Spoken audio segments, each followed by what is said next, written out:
Après une 5ème victoire consécutive face au Havre qui nous permet d'être leader du championnat avec un point d'avance sur Paris, c'est maintenant une toute autre adversité qui attend l'OM mercredi soir en Ligue des Champions, un déplacement à Lisbonne pour affronter le Sporting qui réalise aussi un bon début de saison en dehors des défaites contre Porto et contre Naples, une équipe habituée aux soirées européennes qui nous a bien réussi il y a 3 ans mais qui est un adversaire dont je me méfie énormément.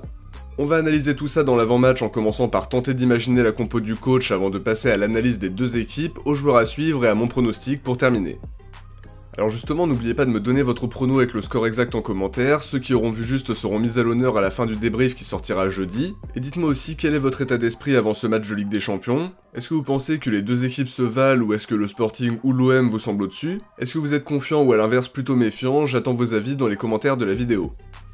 On commence sans plus tarder en se focalisant sur le 11 de départ que pourrait aligner Roberto De Zerbi, sachant que c'est pas simple d'imaginer ses choix puisqu'il a beaucoup de possibilités grâce à l'effectif bien fourni qu'il a à sa disposition. D'abord, si on fait le point sur les blessés, on sait que Medina et Gouiri sont absents de longue durée, on reverra pas Gouiri avant 2026 même si son opération s'est bien passée, tandis que le retour de Medina n'est pas attendu avant début décembre si on s'en tient au délai de 2 mois qui a été annoncé au départ et qui a poussé l'OM à enregistrer Ulysse Garcia sur la liste pour la LDC en attendant son retour. Kondogbia et Ahmed Junior Traoré étaient eux absents ce week-end, mais comme j'ai préparé la vidéo avant la conférence de presse de 19h, je sais pas s'ils seront là demain soir.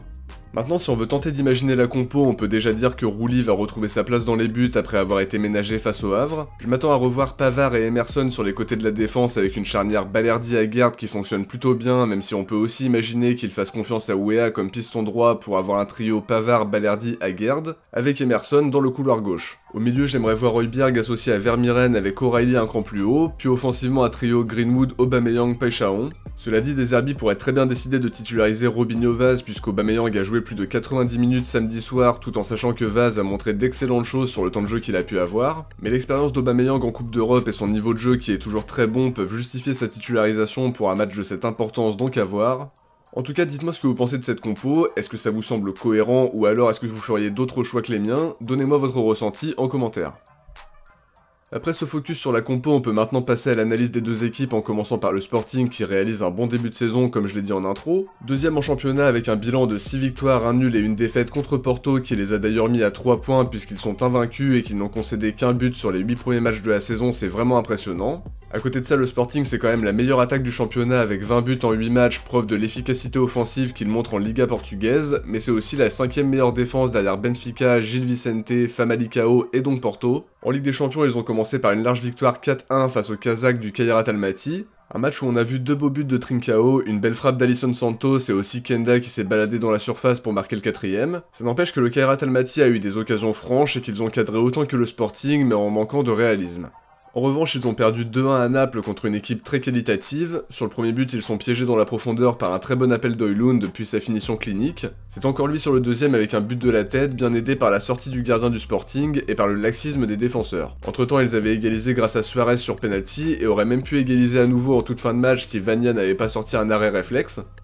Autre élément important à préciser, ils ont joué samedi face à Paços de Ferreira en Coupe du Portugal, un match qui est allé jusqu'aux prolongations où ils se sont imposés grâce à un contre son camp. Il y a quand même eu un peu de turnover avec Trincão, Inacio et Suarez qui étaient sur le banc, mais Diomande, Morita et Yulmand étaient eux titulaires. Sur le banc, c'est maintenant Rui Borges qui a remplacé Pereira à la mi-saison dernière et qui avait lui-même succédé à Ruben Amorim, donc la mission était loin d'être simple, mais sa première saison a été réussie avec un titre de champion, le trophée en Coupe du Portugal et une finale de Coupe de la Ligue.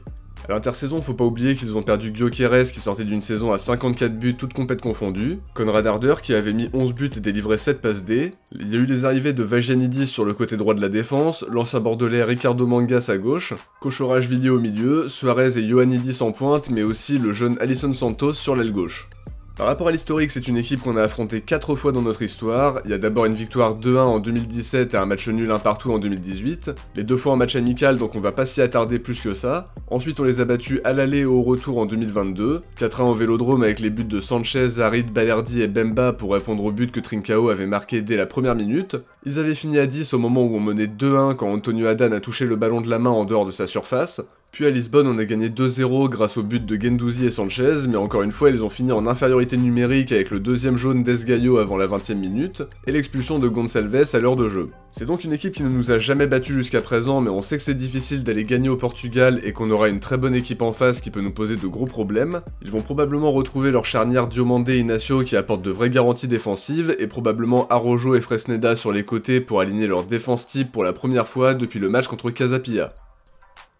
Côté marseillais, la dynamique est évidemment excellente ces derniers temps, leader du championnat grâce à la victoire face au Havre pour profiter du nul entre Paris et Strasbourg. On est sur une série de 5 victoires d'affilée tout en sachant qu'on a battu Paris et qu'on a fait bonne figure face au Real malgré la défaite. A noter aussi qu'on a marqué 13 buts sur les 3 derniers matchs en s'imposant largement face à l'Ajax, Metz et le Havre. Pour autant, face au Havre, on a vu une première mi-temps insuffisante dans l'intensité et dans les intentions. On a notamment eu beaucoup de mal sur les 30 premières minutes où le plan de Digard nous a posé des soucis, mais c'était bien mieux à partir de la 65e quand Deserbi a fait entrer Nadir, Vaz et Murillo. Ça a totalement changé la physionomie du match alors qu'on faisait pas une performance exceptionnelle à 11 contre 10 avant qu'il ne fasse ces changements-là. Après on a déroulé, on s'est vraiment régalé en empilant les buts, mais Deserbi n'a pas dû aimer les 2 buts qu'on encaisse. Le premier où ça défend vraiment pas bien sur Keshta, que ce soit O'Reilly ou Greenwood qui ne l'a pas franchement aidé. Puis la gestion défensive sur l'occasion du but de Touré aurait pu être mieux gérée défensivement parlant, mais la frappe en elle-même était totalement imparable, ça y a rien à dire là-dessus. Maintenant face au Sporting, on aura besoin des différences que Greenwood et Paixão peuvent faire sur les ailes, des bons appels d'Aubameyang et de sa capacité à peser sur les défenseurs. On attendra de voir nos milieux de terrain mettre de l'impact physique pour prendre le dessus sur les milieux du Sporting tout en étant capable de faire le lien entre la défense et l'attaque en cassant des lignes et en dictant le tempo. Défensivement, les centraux devront être attentifs aux déplacements de Suarez et de Trincao, tandis qu'Emerson et Pavard devront bien tenir Kenda et Gonçalves. Collectivement parlant, on aura besoin de mettre l'intensité d'entrée de jeu parce que l'entame de match sera primordiale pour montrer au Sporting qu'on est bien présent et qu'on vient avec l'ambition de prendre les 3 points chez eux. Faudra mettre de l'impact dans les duels, se montrer juste techniquement, apporter de la mobilité et plus généralement se montrer solide sur nos temps faibles tout en étant capable de piquer sur nos temps forts. Ce qui peut nous rendre optimistes, c'est qu'on voit un groupe très soudé, un groupe qui garde les pieds sur terre, qui reste bien concentré et toujours mesuré, mais bien conscient de ses forces et en pleine confiance après l'enchaînement des derniers matchs. Et maintenant, ce qu'on attend, c'est une nouvelle confirmation pour ce 3e match de Champions League. On passe aux joueurs à suivre en commençant par Ousmane Diomandé côté Sporting, excellent défenseur qu'ils ont réussi à conserver et qui plaît beaucoup à Liverpool tout comme à plusieurs autres grands clubs européens, solide défensivement dans les duels au sol comme dans les duels aériens, rapide avec des qualités physiques et athlétiques certaines, bon relanceur très important dans la construction du jeu, le profil typique du défenseur moderne qui est promis à un très bel avenir, jeune avec encore une belle marge de progression. Il a été longuement blessé mais a fait son retour face à Passos de Ferreira ce week-end, à voir s'il le fera enchaîner, mais si le Sporting se présente avec sa charnière Diomandé et Inacio, ils auront plus de certitude défensivement parlant. Offensivement, je vais commencer par Trincao qui s'est apporté le danger constamment. Il sort de la meilleure saison de sa carrière avec 11 buts et 17 passes D. Actuellement, il est à 5 buts et une assist, dont un joli doublé face au Kairat Almaty en LDC. Performant sur les ailes, il est maintenant dans un rôle plus axial dans le 4-2-3-1 de Rui Borges en étant tout aussi redoutable balle au pied et dans sa capacité à se montrer décisif à la dernière passe comme à la finition, donc attention à lui. Je termine avec Luis Suarez qui va retrouver l'OM après son court passage en 2022 où il avait marqué 3 buts en 11 matchs.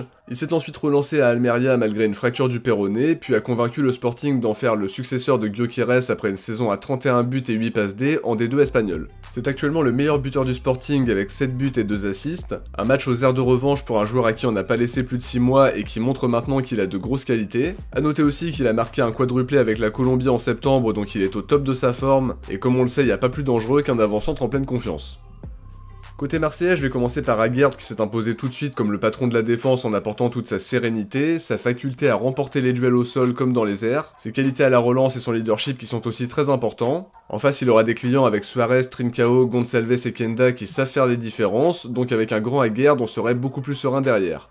Au milieu, je vais dire Højbjerg qui nous laissait un peu sur notre faim depuis le début de la saison, mais qui a retrouvé son meilleur niveau depuis la trêve internationale de septembre où il avait été très bon avec le Danemark. Depuis, il n'a pas déçu avec l'OM en étant impactant à la récupération, précieux dans la construction du jeu en dictant le tempo comme il sait le faire, et toujours ce leadership qui fait énormément de bien. En face, il y aura sans doute Morita, mais aussi Hjulmand qu'il connaît très bien, et sur qui ils devront prendre l'ascendant dans la bataille du milieu.